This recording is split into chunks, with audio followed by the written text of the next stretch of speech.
pessoal? Vamos continuar então a nossa discussão da nossa primeira disciplina desse semestre, Educação das Relações Étnico-Raciais. Sou a professora Leandra, né? E então nós temos mais 3 unidades de aprendizagem sobre a nossa temática da Educação das Relações Étnico-Raciais.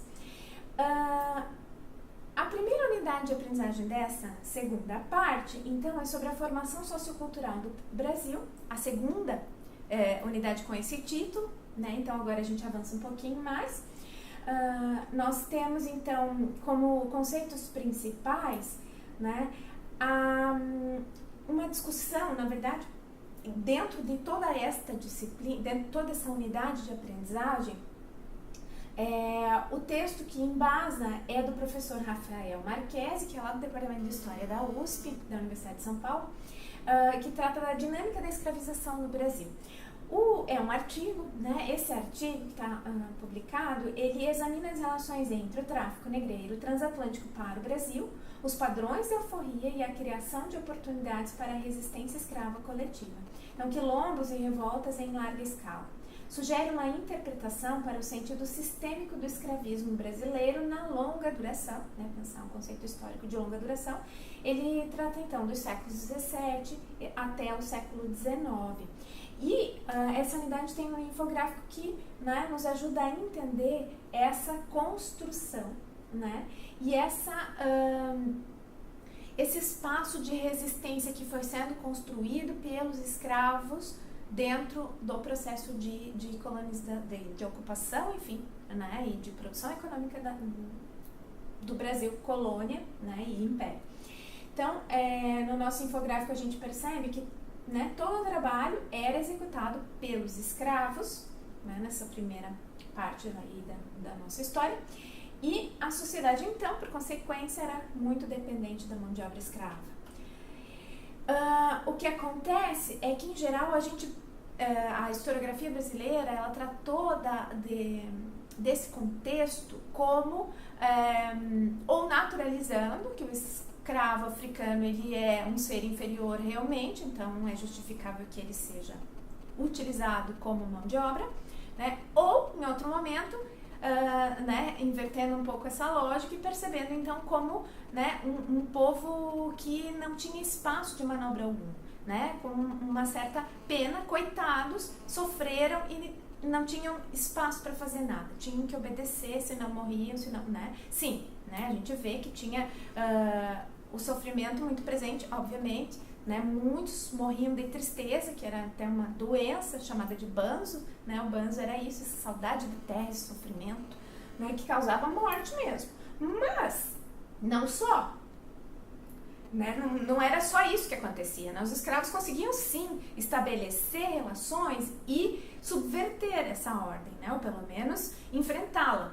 né, e aí então essa unidade de aprendizagem nos faz ver, né, que havia sim um espaço da resistência e que ela acontecia de fato, né? Então, por exemplo, né, a formação de quilombos era um espaço de resistência, tanto é que até hoje a gente tem comunidades quilombolas, temos propostas de educação, né, para essas comunidades, o reconhecimento, né, dessa realidade, né, desse acontecimento. Então isso era espaço de resistência sim, né, os escravos fugiam e se organizavam e viviam uma vida independente. Revoltas, né, toda uma porção, né, de resistência. Robert Slanes, um brasilianista, estudou um pouco isso, né, o espaço de resistência que os escravos iam construindo. Então, e também as manifestações culturais, né, de raízes africanas. A gente vê, né, a religiosidade, a gente vê as músicas, aspectos da cultura africana que se mantém, né, se transforma, né, se adequa à realidade aqui, mas que existe. Então, essas manifestações possibilitavam o escravo existir como ser humano e sobreviver culturalmente à escravidão. Como desdobramento dessa prática, hoje temos uma forte presença da cultura africana em nossa sociedade, né? Como o samba, por exemplo, né? O desenvolvimento da música, a capoeira, né? Então são exemplos, né, dessa presença cultural, né, e dessa riqueza, né, que acrescentou a nossa realidade brasileira. A próxima unidade da aprendizagem, a gente tem a educação multicultural e diretrizes básicas da lei brasileira. Então, como é que a nossa legislação trabalha, né, e como é que que nós podemos, enquanto profissionais, também, né, produzir essa educação multicultural.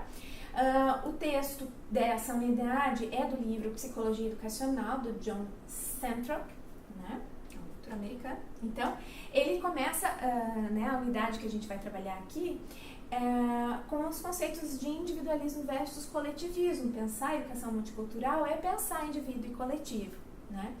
Então, a gente tem o individualismo, né, como se referindo a um conjunto de valores que priorizam objetivos pessoais em vez dos objetivos de grupo. Valores individuais incluem, então, sentir-se bem, ter preferências pessoais e independência, né? Isso tem uma vinculação com o indivíduo.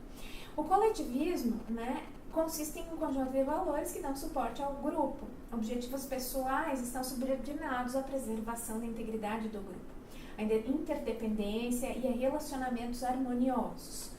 Então, o coletivo versus o indivíduo. Bom, críticos argumentam que a ênfase ocidental no individualismo enfraquece a necessidade da espécie humana de relacionamento, né? Enquanto nós somos indivíduos, mas somos indivíduos sociais, né? Então, a gente tem uma necessidade, enquanto espécie humana, de relacionar-se, né? de fazer parte de grupo. Então, no Brasil, uma educação multicultural é baseada no respeito à diversidade.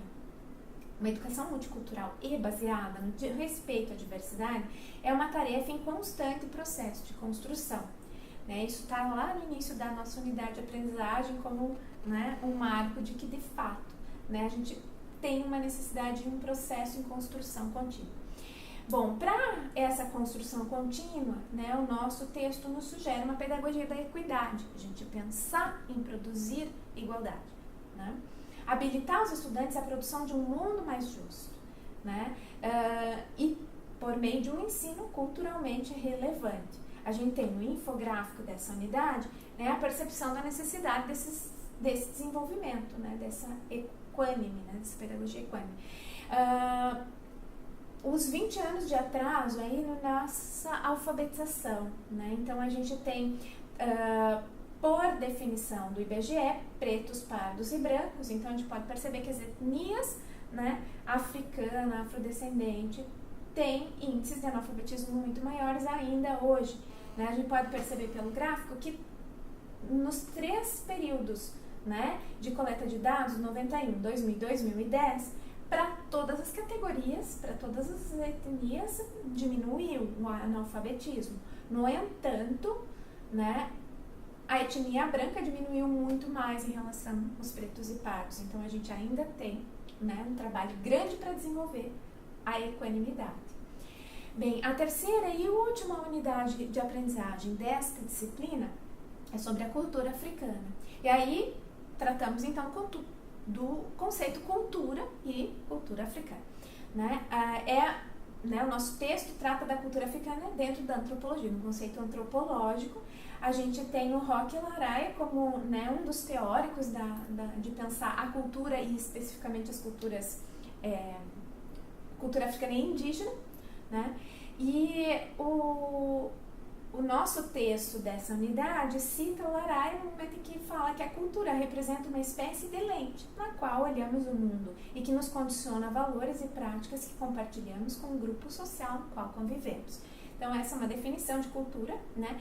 E na obra, né, Cultura, um conceito antropológico do Laraia, ele cita o Murdoch, dizendo que, bom, os antropólogos sabem de fato que é cultura, mas divergem na maneira de exteriorizar esse conhecimento. De fato, né, o conceito de cultura é um conceito bem discutido, debatido, né, e sem muita concordância entre todos os teóricos, né? Mas, de qualquer maneira, o conceito que a gente pode utilizar a partir dessa unidade de aprendizagem é dessa representação, né, por meio da qual a gente interpreta o mundo, né? Uma lente, né, que a gente olha para o mundo e a partir daí estabelece valores e práticas sociais, né?